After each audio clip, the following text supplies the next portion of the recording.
السلام علیکم، میں ہوں سونیا رحمان قریشی اور آپ دیکھ رہے ہیں دی فرسٹ بلاسٹ۔ ہم سارے جانتے ہیں کہ حالات آہستہ آہستہ خراب ہوتے جا رہے ہیں اور یہ سلسلہ بڑے سالوں سے چل رہا ہے۔ We are in a bottomless pit which just keeps caving in. اب لوگ جو ہیں وہ بہت سخت بے چین اور بیزار ہو چکے ہیں۔ جب تک یہ لوگ بار بار واپس آتے جائیں گے ہماری ترقی کرنے کی کوئی امید نہیں۔ صرف پولیٹیشنز کو بدلنے سے تو کچھ نہیں ہوگا نا، آپ لوگوں کی بھی ذہانت تھوڑی بڑھائیں۔ The trick is here is to change the game۔ ہمارا یہ حق ہے کہ ہم اپنے سیاست دانوں سے پوچھیں کہ انہوں نے ہمارے لیے کیا کیا ہے۔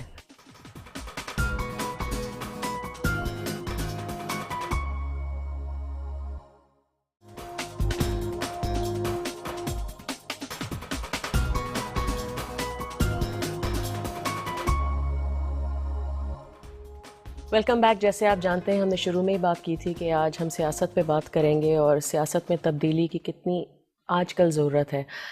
سب سے اہم بات اس ڈسکشن کی یہ ہے کہ نہ تو ہم آج کل کی برائیاں سامنے لانا چاہ رہے ہیں، نہ ہم ایک دوسرے پہ انگلیاں اٹھانا چاہ رہے ہیں۔ ہم سمجھنا چاہ رہے ہیں کہ سیاست پاکستان میں آج کل ہے کیا، اگر تبدیلی آئے تو اس کو کس طرف جانا چاہیے۔ اسی لیے ہم نے ندیم قریشی صاحب کو اپنے اسٹوڈیو میں آج بلایا ہے۔ السلام علیکم ندیم صاحب۔ وعلیکم السلام۔ آپ چیئرمین ہیں Mustaqbil Pakistan which is actually a new political party. جی ہاں۔ تو سب سے پہلے تو میں آپ سے پوچھنا چاہوں گی مستقبل پاکستان پہ آنے سے پہلے کہ اگر آپ اپنے بارے میں تھوڑا سا بتائیں پلیز کہ آپ ایک تو سیاست کی طرف کیسے آئے؟ جی ضرور۔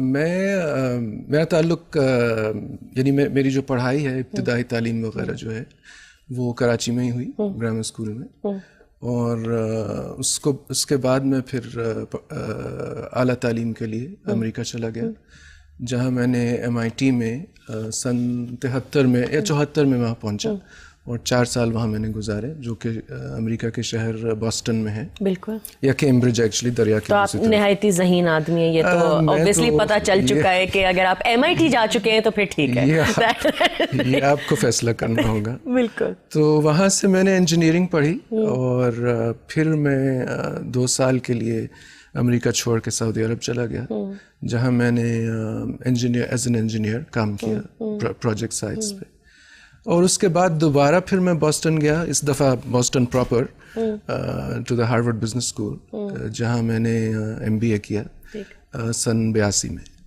اور پھر وہاں سے جب میں فارغ ہوا تو مڈل ایسٹ چلا گیا دوبارہ، جہاں میں نے اپنا کاروبار شروع کیا، اینڈ اس کے بعد جو آپ سمجھیں 25-26 سال تھے وہ میں نے وہیں گزارے، اور اس دوران مجھے عربی زبان کا بہت شوق ہو گیا، تو میں نے اس کو فارمل طریقے سے پڑھنا شروع کیا، اینڈ بالآخر میں نے MA اس میں کر لیا۔ سو اور انٹل ویری ریسنٹلی میں PhD کر رہا تھا ان عربک، بٹ بیکاز یہ ہماری پولیٹیکل پارٹی کا معاملہ آ گیا تو دیٹ واز انٹرپٹیڈ۔ اتنے سالوں کے بعد جب آپ یہاں واپس آئیں، ایک تو آپ کو اندازہ ہوتا ہے جب آپ باہر رہتے ہیں، when you look at especially through the media and through news there's a lot of sensationalism، بہت بڑھائی جاتی ہیں باتیں، اور آپ کو لگتا ہے کہ I mean I remember میں جب لنڈن میں تھی تو مجھے کسی نے پوچھا تھا کہ اچھا تو کراچی اور غازہ اسٹرپ میں کیا فرق ہے، and I was shocked. I was just like how can you even equate the two؟ Right, so باہر رہتے ہوئے آپ کا آئی انڈرسٹینڈ آپ کے پیرنٹس بھی یہاں تھے وغیرہ، لیکن ایک ہوتا ہے کہ آپ کو جو پرسیپشن ملتا ہے، اب آپ 4 سال پہلے واپس آئے تو آپ کو ایک تو سب سے پہلے تبدیلی کیا محسوس ہوئی اور آپ کو کیسا لگا واپس آنا؟ Apart from family and love and feeling home. I'll get to that, but just let me briefly take up what you said earlier, which is how people outside perceive Pakistan. And that's a very good point, because really جو وہاں اب ہمارے دوست جو رہتے ہیں وہاں، میرے ساتھ جو لوگ کام کرتے تھے، جو کئی سالوں سے میرے دوست، وہ ان کا امپریشن ذہن میں کچھ ایسا ہے پاکستان کا کہ یہاں ہم قدم رکھیں گے تو ہمیں بم لگ جائے، بالکل بالکل، یعنی وہ قدم ہی نہیں رکھنا چاہتے، وہ ایک ہفتے کی چھٹی کے لیے آنے کے لیے 10 دفعہ سوچتے ہیں۔ So it's a very poor impression that they have, and I think آپ لوگوں کا میڈیا میں اس میں تھوڑا سا ہاتھ ہے اس میں، آئی تھنک۔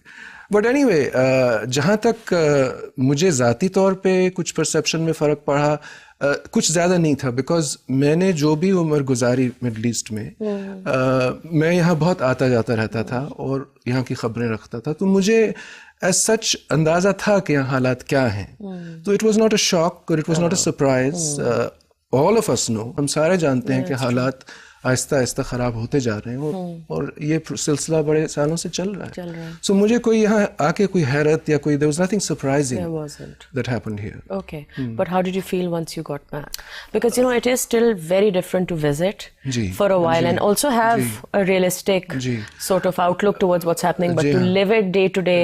اب آپ کہہ رہے ہیں آپ ایک وجہ یہ بھی تھی کہ آپ اپنے بچوں کو واپس لائیں کہ you know they feel more rooted here, they're connected to their roots. لیکن ڈے ٹو ڈے جب ہوتا ہے نا کہ اسکول جا رہے ہو, کالج جا رہے ہو, فون کر دینا وہاں پہنچ کے لیٹ کیوں ہو گئے ہو, جی ایک خوف بھی جو رہتا ہے. But I think you know جہاں 15 ملین لوگ رہ رہے ہیں کراچی میں,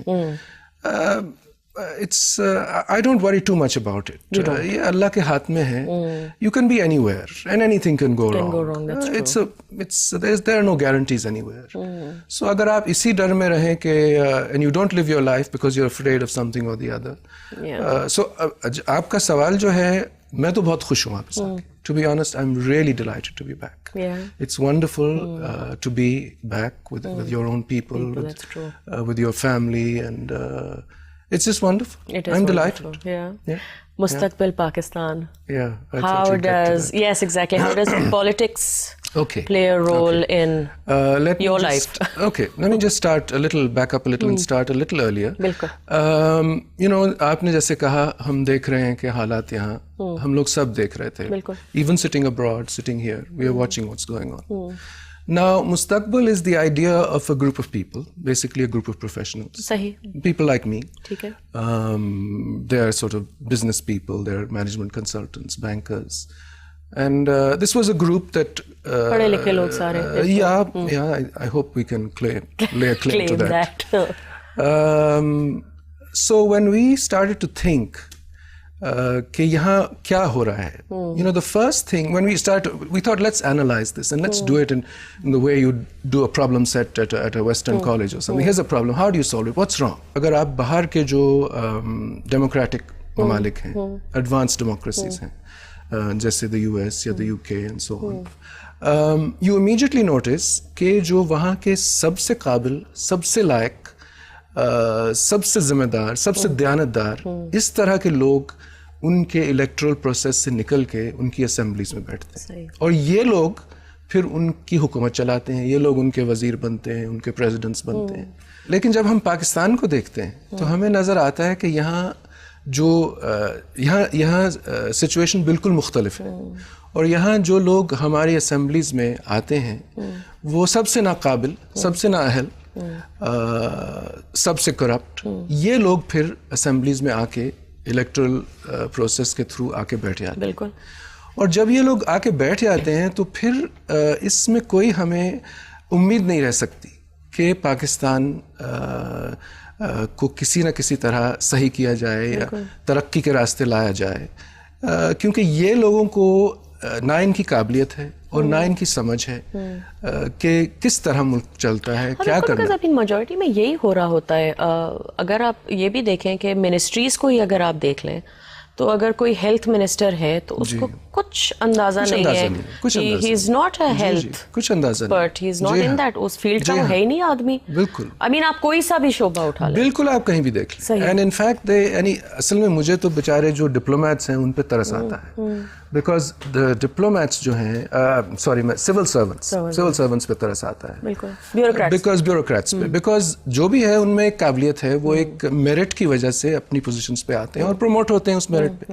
اب وہ جب کہ ٹاپ, جیسے کوئی منسٹری میں کوئی سیکرٹری ہے, اب اس کو جب کسی منسٹر کو رپورٹ کرنا پڑتا ہے جو کہ بالکل جاہل ہے, تو آئی مین اٹس سیڈ, یہ افسوس کی بات ہے. ایسے ہونا نہیں چاہیے کہ ایک سمجھدار لائق آدمی کو کسی نااہل آدمی کو رپورٹ کیا جائے.